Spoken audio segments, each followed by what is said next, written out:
Welcome to Know the Name, Know the Genius in You, where in a single moment you can recognize your brilliance and change your life. This is a transformational hour that covers an array of topics that demonstrate how individuals use their native talents, as shown in their name, to look at the ordinary in extraordinary ways. Albert Einstein once said that everybody is a genius. Why would one of the smartest people on the planet declare that everyone is a genius unless he knew that to be true? I'm your host, Sharon Lynn Wyeth, creator of Namology Science and author of Know the Name, Know the Person. In each weekly show, you're going to hear the fascinating ways other people have discovered the genius in themselves and what they were able to accomplish. At the end of tonight's show, you'll hear clues on how you can recognize your own innate genius. Now, all over the world, people write in and want to know how highly successful people have managed to achieve their genius mindset as they're utilizing the gifts that Namology Science sees in their name. So how does someone express those creative talents? How does someone share those gifts with others in such a way that everybody benefits? Our expert tonight is my friend Mac Fulfer, who is a lawyer and he has amazing a track record for his ability in reading faces. Now, you may not think the two go together, but they have really helped him out tremendously. Mac Fulfer is a world-renowned expert face reader and is considered an expert on the subject. He started as an attorney who initially became interested in face reading for the purpose of jury selection. You know, he wanted a leg up. Now, I would say use Namology Science, but face reading works. After years of practice and studying, he wrote The Amazing Face Reading. That's a book, a guide to reading faces. Now, Mac use of face reading has provided an amazing breakthrough in communication. He has presented over 1,500 talks on face reading to Fortune 500 companies, the American Bar Association, meeting planners, doctors, psychologists, teachers, the military, social workers, auditors, human resource professionals, and realtors, just to mention a few. So welcome to Know the Name, Know the Genius in You radio show, Mac. Thank you so much, Sharon. I'm Now, delighted to be here. Me too. I'm so glad you're able to make it. Now, you were a highly successful lawyer. So, Mac, what happened in your life that led you to discovering face reading? A problem I had with law was when you got around to picking the juries, the information on it was pretty slim. The law journals on it said things like, if you're a prosecutor, don't pick people whose names or whose professions start with P. And I thought, what do painters and poets and philosophers and pimps have in common? So that just sounded ridiculous to me. So I was looking for a better, quicker way to try to understand people. And I looked at everything. I looked at handwriting analysis. I looked at body language. I looked at neurolinguistic programming. Anything that would give me a hint about who this person was and how did they operate. And so when I heard of face reading, I was intrigued, but still very skeptical. And so I tried it out. And I started by discovering that the true name of face reading is physiognomy. And I did the research on that and found that it goes clear back to Aristotle. So for the last 2,000 years, people have known about this. Well, I will tell you that when I was traveling through Turkey, in every store, they read your face and they sell to you according to what they see in your face. Yeah, that's what I do. It's really not that strange a thing. If you stop and think about it, you go far enough back in our history, human beings hadn't developed language yet, but we were still very tribal, very social. And what we used then was face reading and tone. So, the little kid who's sitting in the doorway of the cave and the elder comes up and wants him to move, he first makes a noise like, ugh, and then the kid looks at him and he puts a face on. And the kid still doesn't move, he gets a thump on the head. The next time when he sees that face, he knows to move. So we've all had face reading since the beginning of time, I guess. So subconsciously we get it, or culturally we get it, but you've learned it right down to a science. Now, were you teased at first, or did you hide the fact that you had a tool that was giving you an advantage over other lawyers? I think the law community understood that, but I was still working on why does this work, and what I'm really reading is genetic expression. So, our genes are instruction booklets for everything about us. How we think, how we make decisions, what our preferences are, how we look. All of that's genetic, but genes are multitaskers, so they work in concert with each other.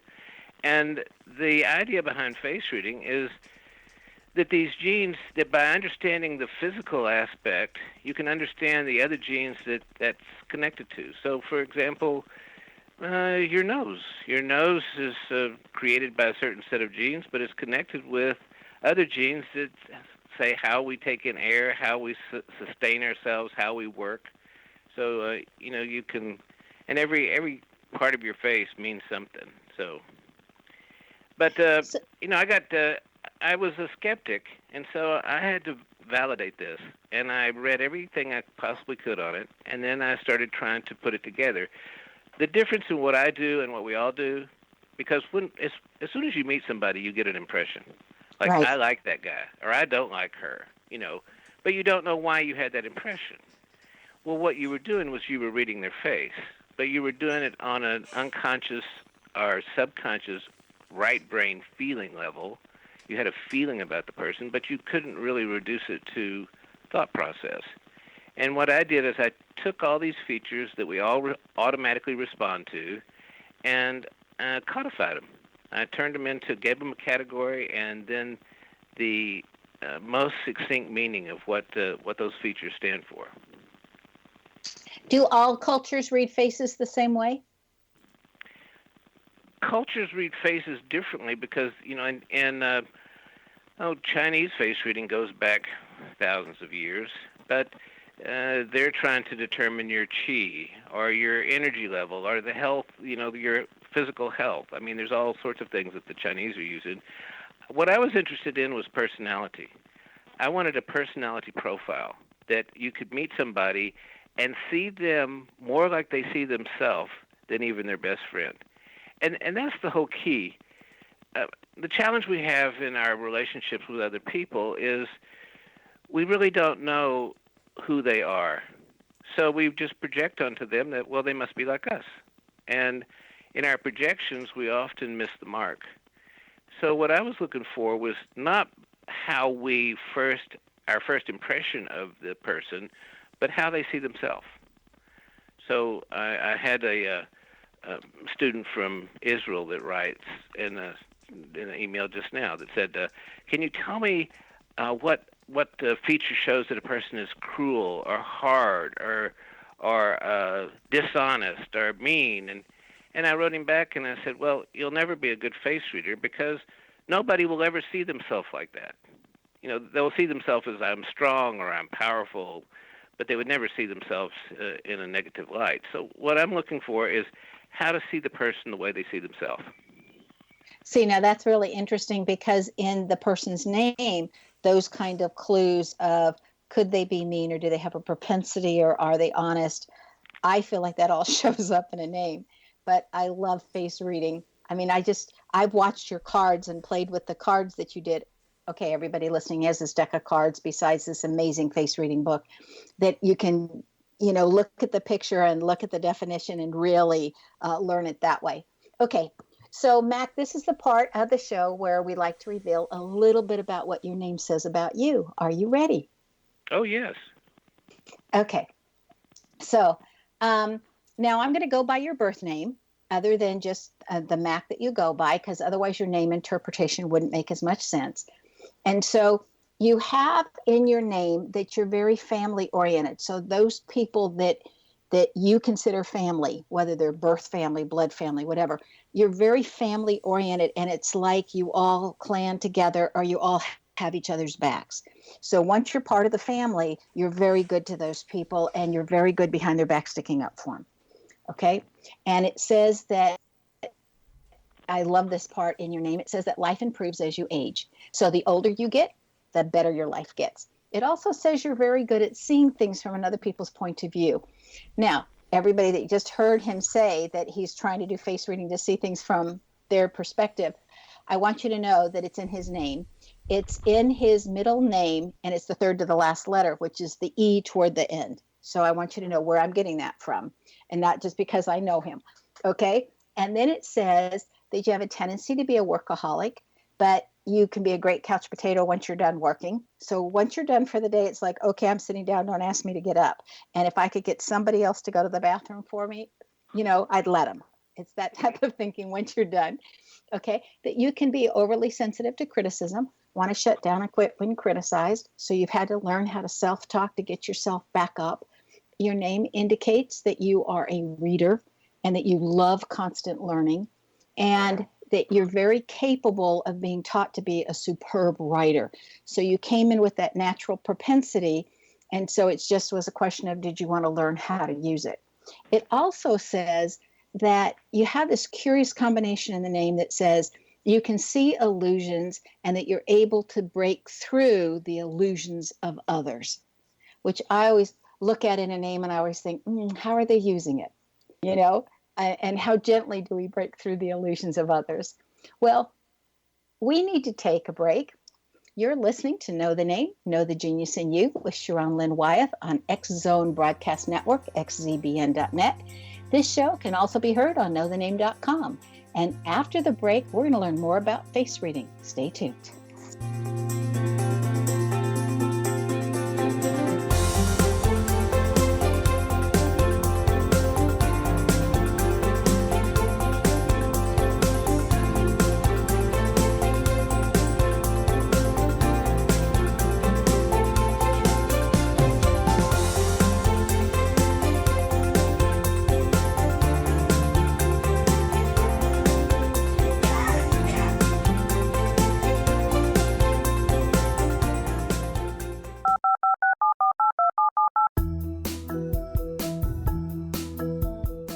Did you know that when you're on the road with limited data or Wi-Fi, you can still listen to the X-Zone Radio Show with Rob McConnell, The Science of Magic with Gwilda Wiyaka, X-1, Dimension X, Space Patrol, and every minute of the X-Zone Broadcast Network by calling 213-401-0080, courtesy of Audio Now. No smartphone, app, or internet needed. It saves your data plan and it's free if you have unlimited minutes. Call 213-401-0080 to listen on any phone, anytime, anywhere. Remember 213-401-0080 for the best of the paranormal, parapsychology, and sci-fi radio programming anywhere, 24/7, 365.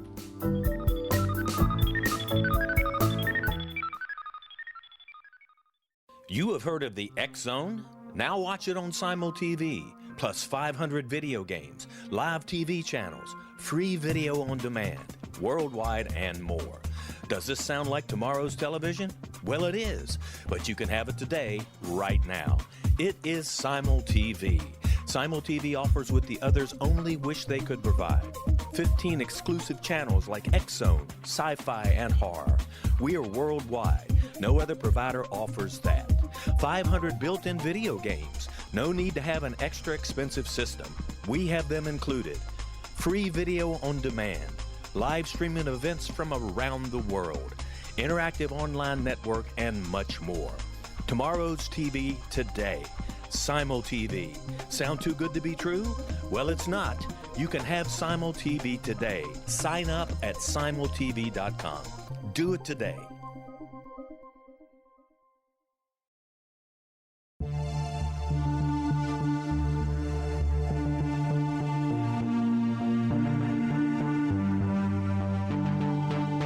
We live in rapidly shifting times of extreme volatility and uncertainty. Such profound change brings a unique opportunity for the evolution of consciousness. I'm Gwilda Wiyaka, host of Mission Evolution Radio Show, a program that explores the latest scientific developments and deepening spiritual truths supporting human evolution.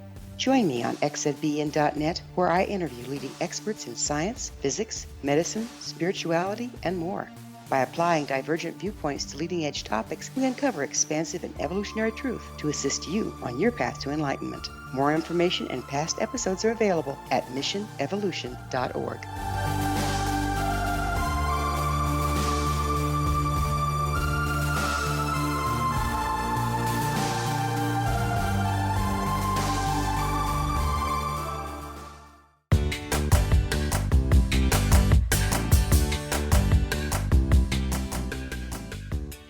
Welcome back. I'm Sharon Lynn Wyeth, and you're listening to Know the Name, Know the Genius in You, which is being heard on xzbn.net and knowthename.com. Our guest tonight is Mac Fulfer. His website is amazingfacereading.com. I want to say it again, amazingfacereading.com. Okay, Mac, how'd you like your name reading? Sharon, that was amazing what you just did. Because here's the thing. I was translating everything that you were telling me into face reading, where it shows up on my face. And, it's like you were painting a picture of me. So this intensity thing that you said, where you just throw yourself into it, I have a single line that runs, a vertical line that runs in between my eyebrows that I call a freight train line. These are people that once they make up their mind, they never stop. The second thing, though, is like I have close-set cheeks, so I have about 4 hours of barn-burning energy where I could run circles around everybody else, but then I have to stop. I have to take a break. Criticism. You have a small chin. People with small chins have a difficult time with criticism, so they're always wanting to make sure they're right. And every single thing that you were pulling out, family. I've adopted family all around the world. So in my travels, I've picked up what I would call blood brothers, but people, guides that I got close to or got connected with that I've kept up with, for years. So yeah, you're absolutely right. Well, we all need our extra tools to help us understand people, but it's wonderful because with face reading or with name reading, you never meet a stranger. Because you know who you're talking with. You can eliminate the word stranger from your vocabulary. Absolutely. The interesting thing about what you do is you can already know them before you see them. I have to see their face. So. but that's okay. You still get a picture of who they are when you're first meeting them, and that's what's so important. Was face reading hard for you to learn? I mean, did you have stumbling blocks when you were first trying to learn how to read faces?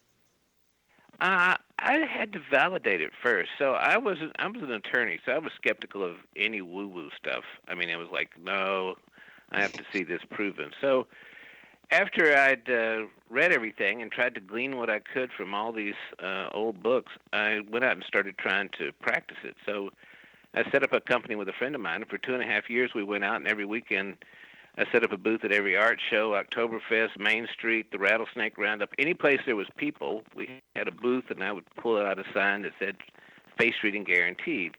And my guarantee was if I miss anything, you don't have to pay. Well, that was part of my research. My scientific research was trial and error. If it worked, I kept it. If it didn't work, I decided that whoever wrote that was off base. So... But over time, once you take this on, once you start playing with it and you realize how accurate it is and how helpful it is, for me, it's about making instant connections with people. Because when you see somebody the way they see themselves, you have already broken through that barrier, that protective shield that we all have, where when somebody says, hi, how are you? You're supposed to say, fine, how are you? And to be able to have a life force connection rather than a transactional connection. Well, and what's also nice is when you're using names, people would know from both your name and my name, when somebody says, hi, how are you? We're already saying, don't waste our time, get to the point. Yeah. So you want to know who to say that to and who not to, Now, humans exhibit emotions on our faces. Do we all do it emotionally about the same way? So for an example, say you and I are both disgruntled. Would our facial features be close to identical in how we show we're disgruntled? Yeah, the muscles that we use to express the affects, I mean, there's 42 muscles in your face, and they create over 10,000 different expressions.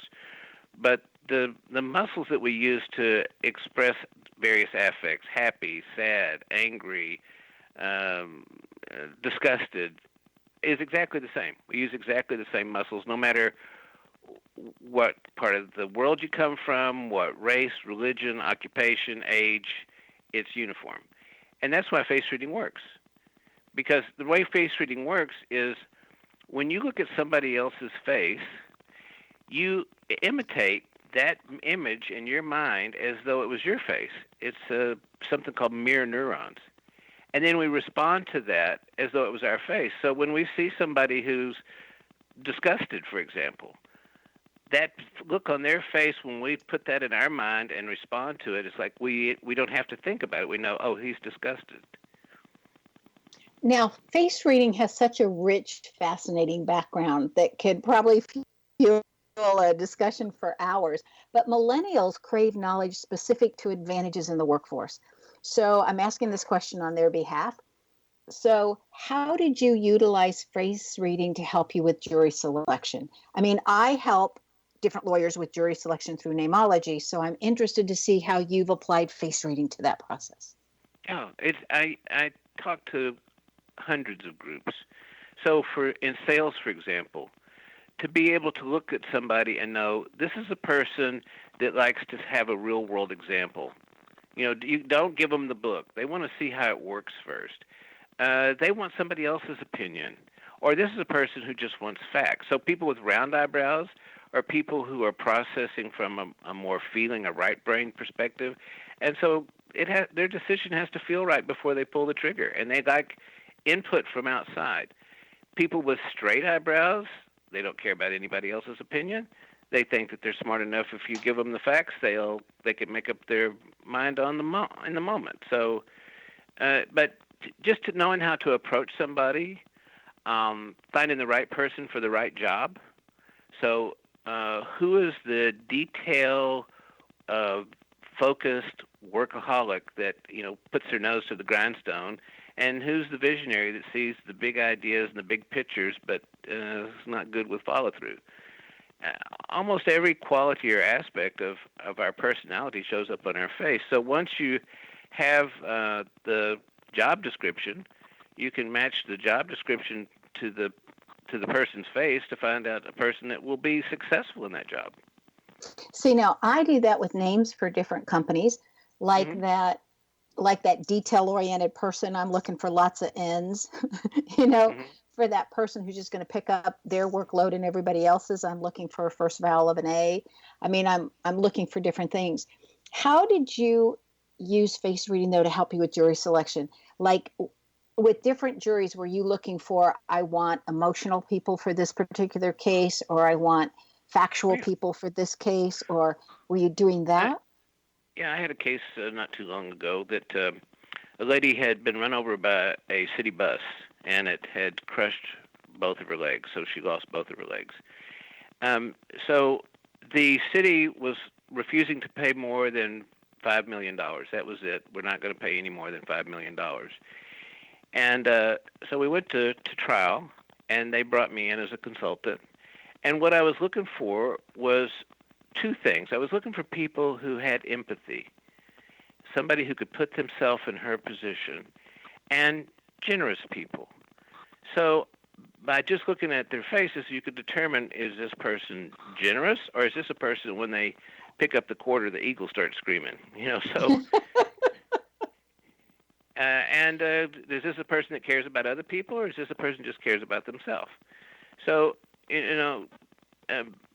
we went ahead and selected the jury, and we got a $9.9 million verdict. Fabulous. Now, going back to when you're interviewing or helping HR departments, you can't slyly give your interviewer a full Myers-Briggs personality test, but you can silently note their facial features. Does that give you something similar to the Myers-Briggs? I think it gives you something better than the Myers-Briggs. Simply because when you're doing a Myers-Briggs test, you're dependent on the answers of the subject. And, if the subject's going in to get a job as an engineer, they're going to answer the questions like they think an engineer would answer the questions. So, it takes, it becomes subjective rather than objective, where the features on their face relate to the genetic expression of who they are. Some people are more athletic than other people. Some people are more philosophical. Some people are more. Well, anyway, you get the idea what I'm saying. You know, to be able to understand the person as they feel, as they see themselves. That's the most important part. You know, that would be a real heads up, because if you're in an interview, let's say, and you're applying for a job, you could watch the interviewer's face and see how they're reacting to your comments and what they need to hear from you. Absolutely. So, a good piece of information. When we become wary, suspicious, guarded, or judgmental, our bottom lids, the one that have the eyelashes on it, go straight or flat.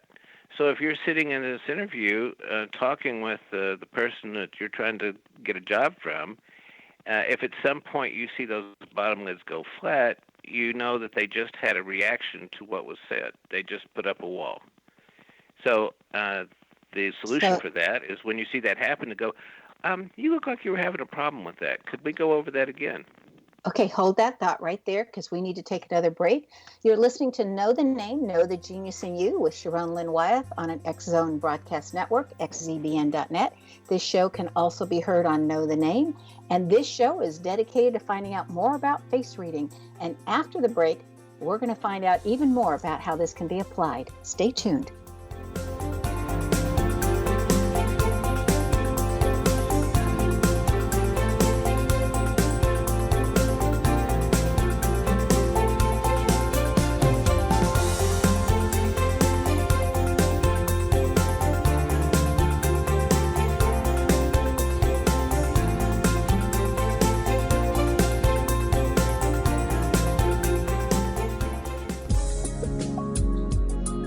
Broadcast studios in Hamilton, Ontario, Canada, to the world and beyond. You're watching the X-Zone Broadcast Network, www.xzbn.net.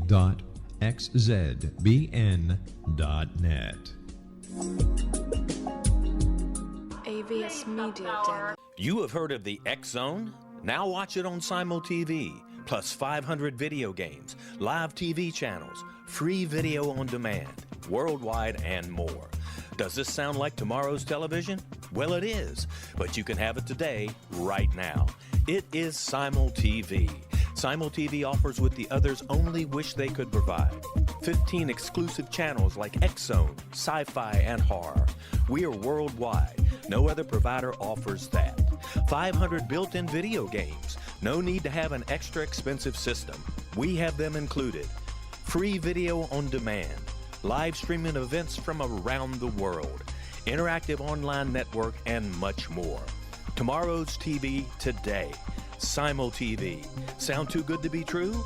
Well, it's not. You can have Simul TV today. Sign up at simultv.com. Do it today.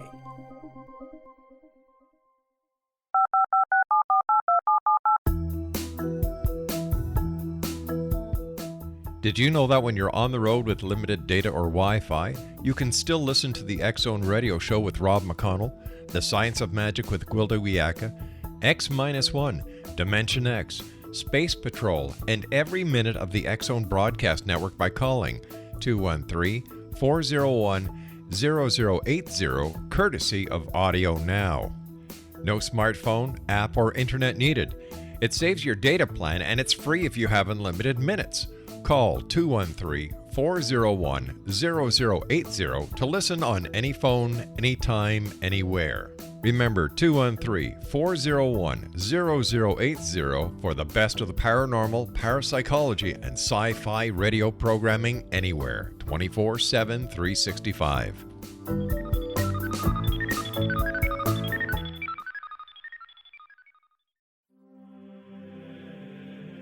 Rob McConnell here, presenting an overview for Nicholas Paul Jennings, author of a fascinating book, Amen. It presents facts revealed by Egyptologists, facts that enable us to understand why Amen is the beginning of creation of God. It provides recommendations for religious leaders of the major religions to unify their beliefs and teach the Word of God. Love one another. Amen informs people how mankind conceived God.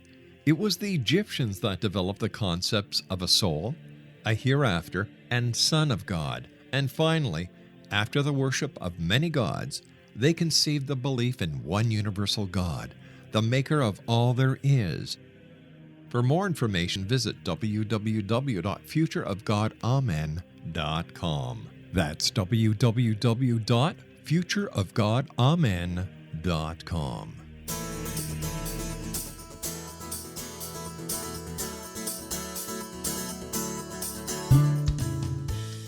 Welcome back. I'm Sharon Lynn Wyeth, and you're listening to Know the Name, Know the Genius in You on xzbn.net.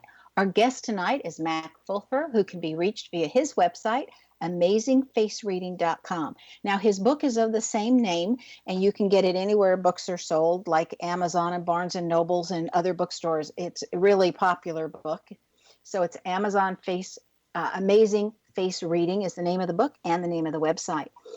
When someone's using, Mac, if somebody's using face reading, could that ever be considered manipulation because you could then take advantage of a situation? I don't think so. I mean, we're all reading faces all the time. It's just the better that you can read the person's face, the more accurately you can read the person's face, the better your impression. But how many times have people made an impression about you that was wrong? Yeah, that's true. Yeah. Um, So I don't see it as manipulative. And my point is, understanding where the other person's coming from helps create understanding and connection. That's the way I use it anyway. It's really hard to get somebody to understand what face reading is until they've experienced it. So my email is as easy as my website. It's just mac@amazingfacereading.com. And anybody that's listening, if you want to send me a picture, just email me your picture and some way to contact you. I'm happy to tell you what your face says. Wow, you're going to be busy. The school district where I was first hired as a high school administrator, they utilized handwriting analysis as part of their evaluation tool because they had all of us applicants write an essay while we were waiting to be interviewed.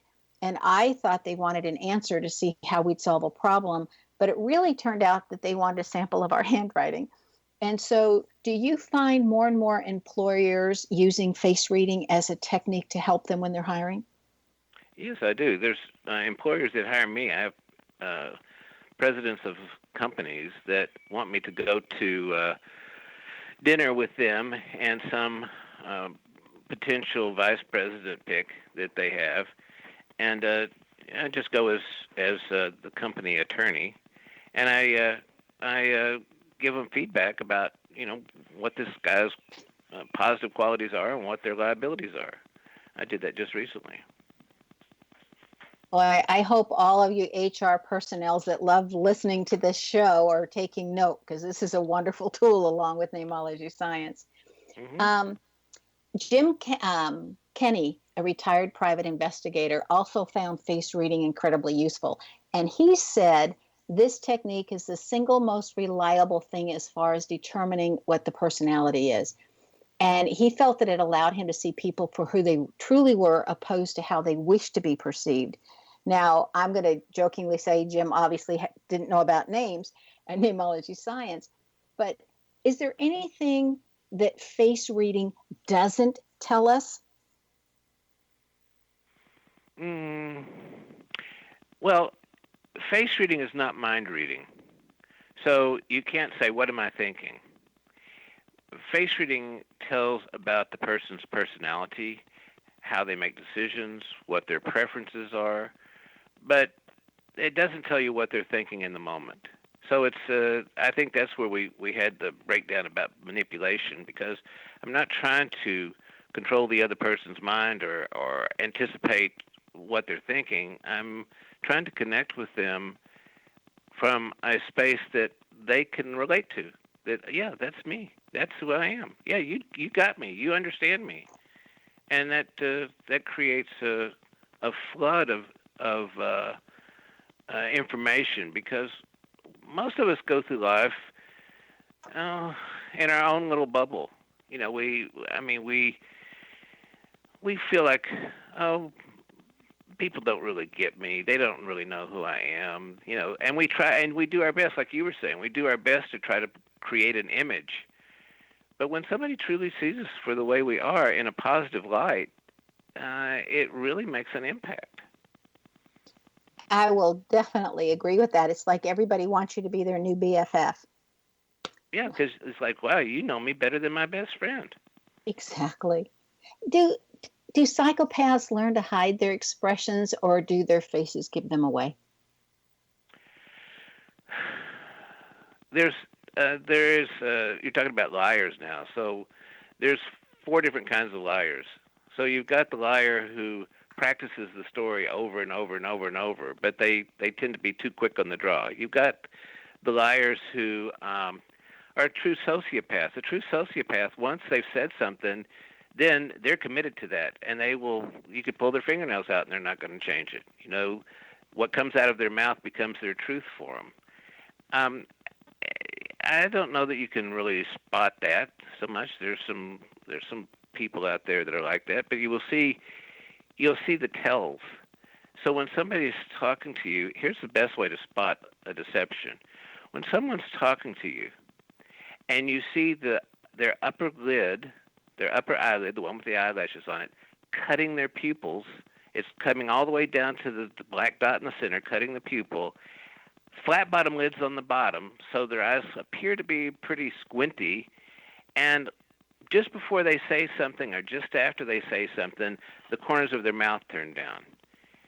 So this is a person who's, one, with the eyelids cut in the pupils, is in an alternative reality. They're more connected to the image in their head and what they're thinking than they are in what's actually happening around them. They're in their own little drama.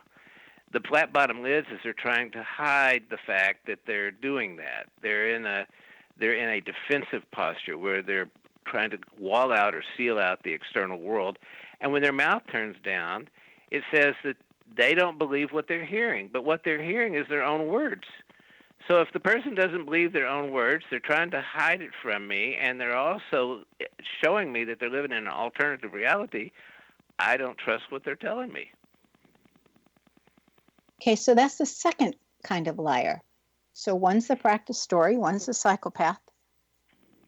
Yeah, so people who aren't practice liars, who's 99% of the population, when we tell a lie, there's a certain amount of stress that goes along with it. I don't think that sociopaths stress so much about lying because it's a knee-jerk reaction. But when we stress out, our eyes float up, and what you will see is the white showing underneath the eyes. If the white is showing underneath their left eye, they're stressing out personally. You're stressing them out. They're having a problem with you. But if the white is showing up under their right eye, they're stressing out about what's going on in this conversation. So when I pick up stress, when I'm talking to somebody and they're telling me something, but they're stressing out while they're telling me, it just highlights this point for me to go back and investigate it further. So I would never read somebody's face and say, so you're a liar, or you're this. Or it's not about judging or labeling. It's about getting these clues or cues, knowing where to ask better questions. Like, here's a trouble area right here. And, to work with that until you dig deeper and usually get them to admit it. See, now when I see lying ability in a name and I'm giving a name reading, I always say one of the challenges in your name is how much truth do you want to tell? Do you want to tell 90%, 30%, 50%? I would never call somebody a liar. Right. So I say it by, okay, how much truth, are you willing to share? In the Boston News, you interpreted the face of Mitt Romney. In that article, you stated that the guy with the biggest chin is always going to win. Now, I taught U.S. history for 5 years, and what I figured out as I looked through all of the presidents all the way through and who they were running against, we did this as a class thing, that the taller person is always the one who has won. So I found this fascinating. Talk to us about what chins say. So yeah, we all relate to that on an unconscious level. We're all responding on an unconscious level. So I told you when you said that that I didn't like criticism, and that's my small chin. Right. Well, on an unconscious level, the world runs over people with small chins. So if you're looking for the linebacker or the guard on the football team, he's never going to have a small chin. He's going to have a huge chin.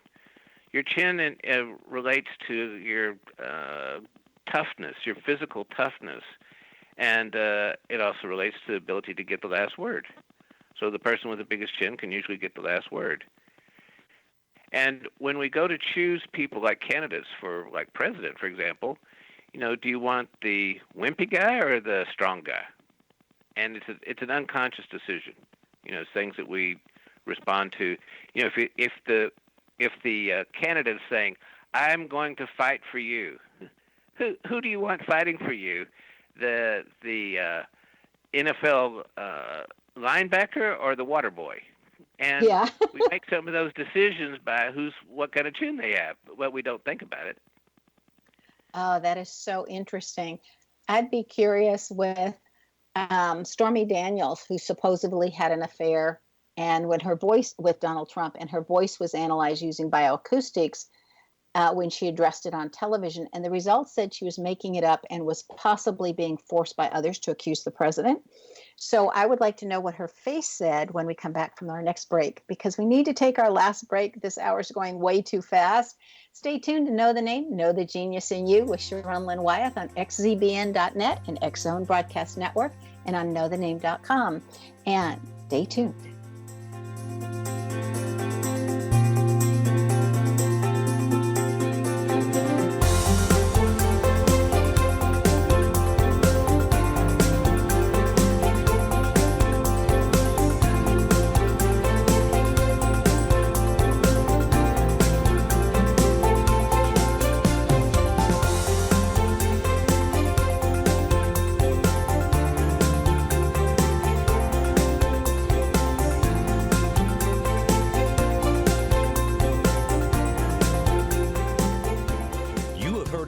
Zone?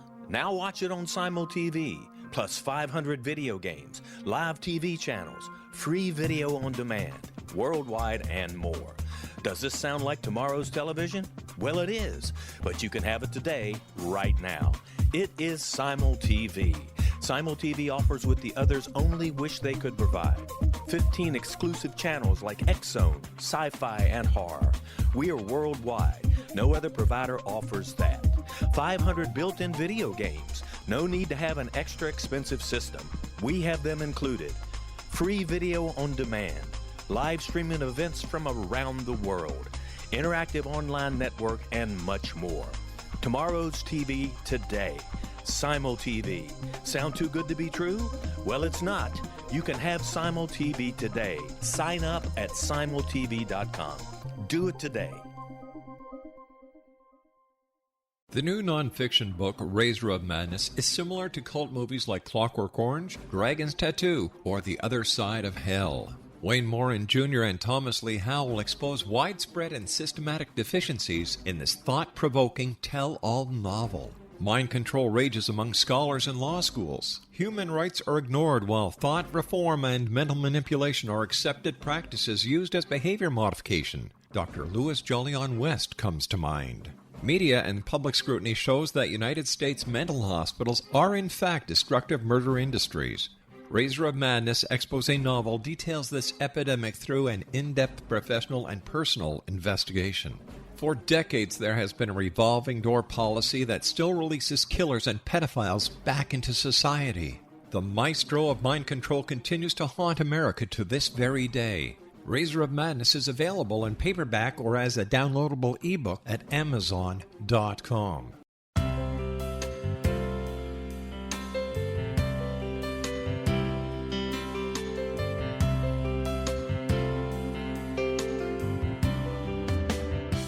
The concept of a new age has been around since the late 19th century, yet much of its original meaning has been lost. What exactly is the new age? Is it a religion, a collection of obscure esoteric practices, a series of doomsday predictions, or an astrological event? The New Age Chronicles is a unique complementary publication bringing reason and grounded information to separate fact from fiction. Chock full of valuable information to support you as we make the monumental shift into the new era. You won't want to miss a single innovative issue. The New Age Chronicles newspaper is coming soon to www.newagechronicles.com.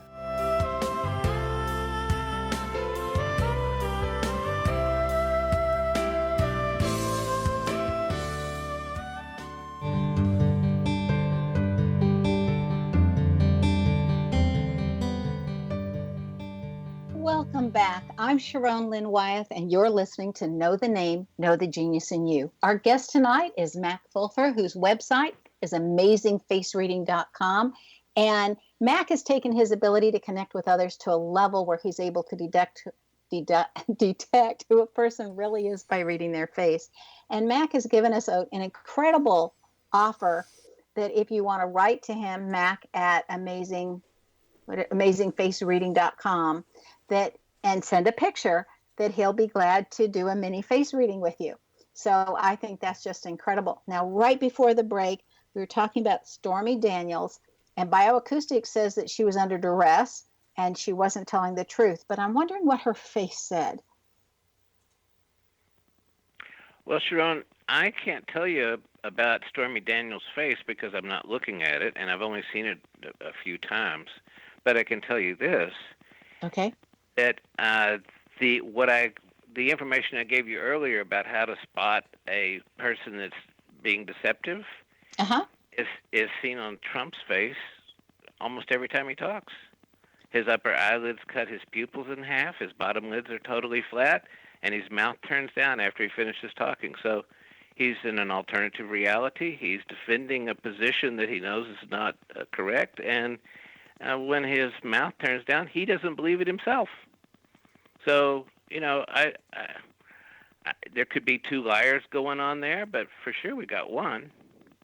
Wow.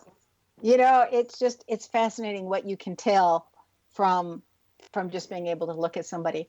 Okay, I'd like to give you a few adjectives, and you tell us how we can tell that in face reading. So you've already told us lying and stressed. And how about compassionate? Compassionate. You can't have compassion if you haven't had the experience. So you can't get empathy out of a book. Compassion shows up in the lines that run from the corners of the mouth down onto the chin. These are people who've experienced grief, loss, pain, heartache. If the line is on the left side, it's personal grief, loss, and pain, the loss of a loved one, the loss of an important relationship. I got the line on my face when I lost my dog. The line on the right side is having those kind of pain in your professional or business side. But, to have compassion, you first have to have empathy. The second thing I would look at is, do they have a thin nose or a wide nose? People with wide noses are natural providers. They think in terms of what's necessary for other people. They're not just about me, myself, and I.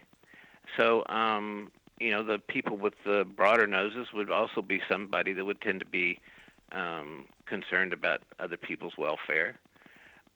Anything round on the face is nurturing. So round cheeks, round eyebrows, round chins are people who are more people-oriented. And, to be compassionate, you have to care about people. That's interesting that so many, when I was in Africa, the common nose over there was more of a wide nose. And they're very group-oriented, family-oriented. When I got off the plane in Mali, for an example, so many people approached me and literally said, do you have a place to stay? If not, you can come home with us. It wasn't they were trying to sell me something. It was, you can come home with us. Yeah. And every day, everybody asked everybody how they were doing. That was so important. And the people that got the best bargains when they went shopping were those that connected first and then shopped versus let's get to the point, let's just shop and tell me what I want and get out of here. And They didn't get as good as bargains. Okay, next word is judgmental. Judgmental. Judgmental shows up in numerous areas. So when you're talking to somebody and you suddenly see those bottom lids go flat, their bottom lids go flat, you can imagine a big wall or screen, protective wall or screen coming down, and they become wary, suspicious, guarded, and judgmental. They're judging you. So especially if their left bottom lid has gone flat, they're judging you. They're mistrustful about you. Judgmental also shows up in like straight eyebrows. Straight eyebrows are people that just want facts. So and they think that the way they see the world, that's the way it is. So that can be a little judgmental. Really angled eyebrows are people that like to be in control. They want to stay in control. So I was watching TV with my little 5-year-old granddaughter, adopted granddaughter, and I turned the sound down, and I said, Marissa, let's look at the cartoon for just a minute. Now, tell me which are the good people and which are the bad people without the sound. Oh, he's bad, and he's bad. And how did you know that? Because he has those eyebrows that go up and down, and he has that beard, that pointed beard, and then his nose turns down. So I mean, even little kids know how to do this. What about an eyebrow? I didn't see this one in your book, so I was curious. That's the first half of it straight across, and then the second half goes down. So it's not like some arched eyebrows that go up and then down, but this one's flat and then goes down. What does that mean? Right.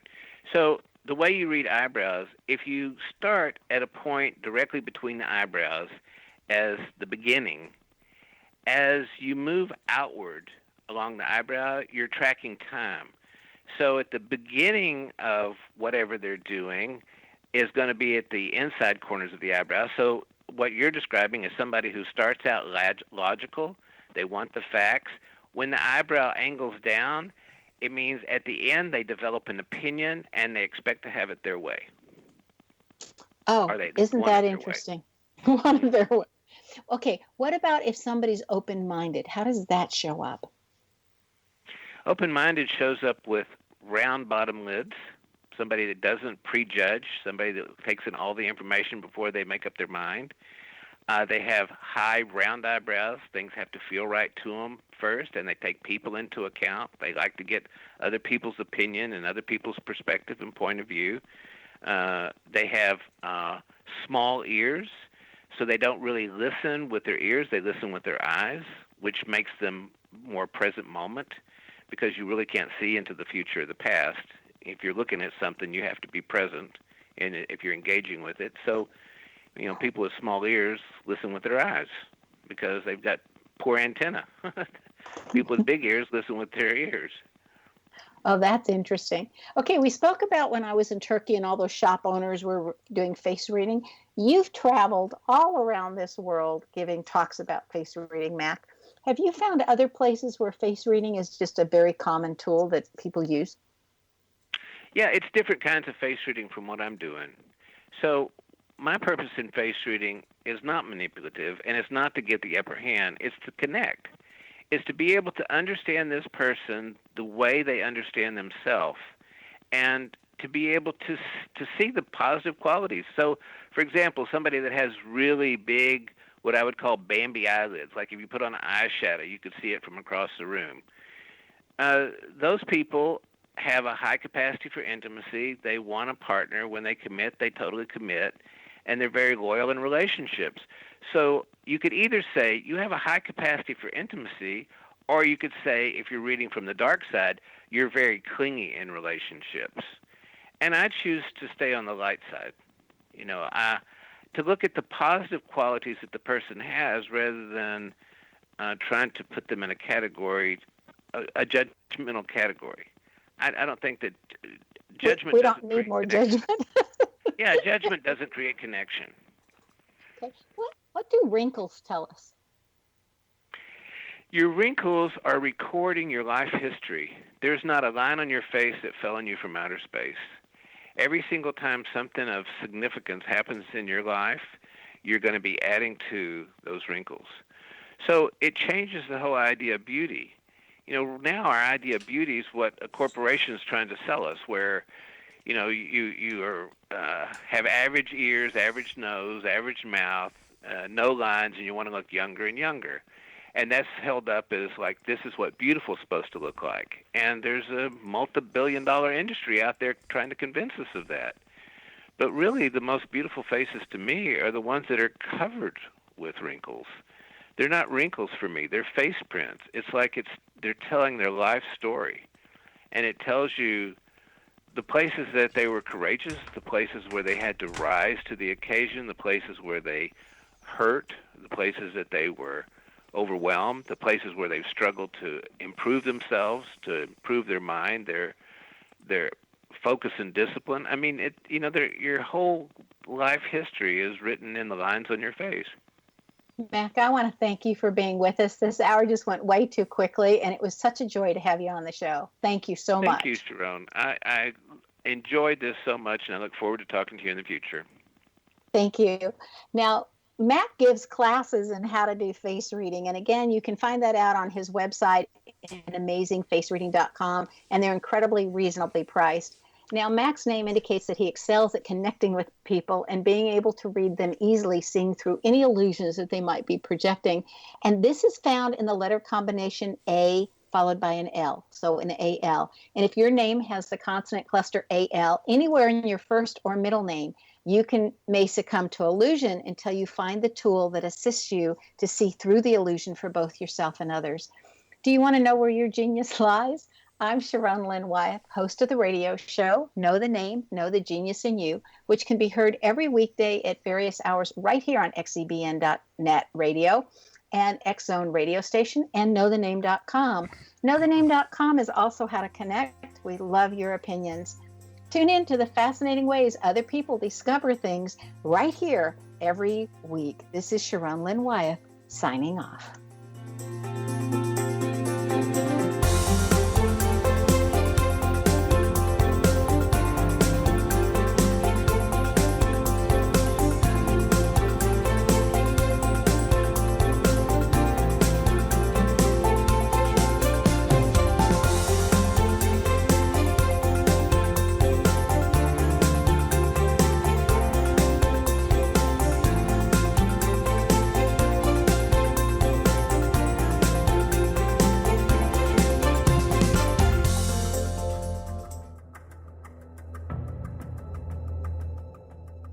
Modern Esoteric, Beyond Our Senses by Brad Olson, consummates the lifeology story about where humanity originates. It is the lost continents, the primitive wisdom, the mythos of creation, and the rethinking of ancient history as we are taught in academia. There is much more to the story than what we have been told. As this is the first book in the Esoteric series, Modern Esoteric starts at the beginning of time and accelerates up to this modern age. Future Esoteric is book 2 in the series and takes a forward-looking position ahead of today with an open and honest examination of the ET issue and various unexplained phenomena. To discover the writings of author Brad Olson, visit www.bradolson.com. That's www.bradolson.com.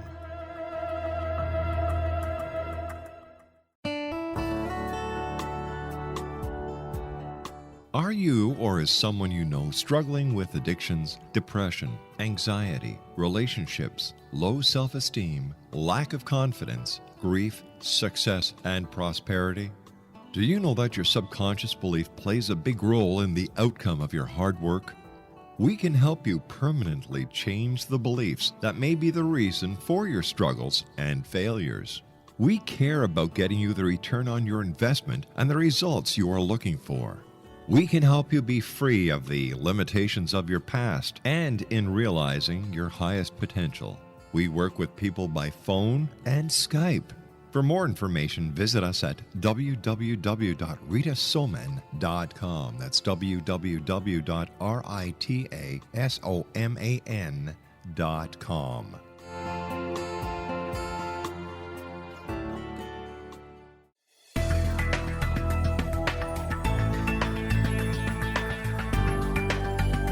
Do you think you have energy problems in your home? Do you feel better when you're away than when you're home? Joey Korn is a global leader in the world of dowsing who specializes in personal energy clearing and space clearing. He can help you create an ideal energy environment in your home no matter where you live in the world. Learn about his remote spiritual house cleaning services and much more at www.dowsers.com. You can get Joey's book, Dowsing, A Path to Enlightenment, as well as other dowsing books and tools, Kabbalah books, and Walter Russell books. Joey's work is really amazing. Go to dowsers.com right now. That's DOWSERS.com or call 1-877-DOWSING. That's 1-877-369-7464.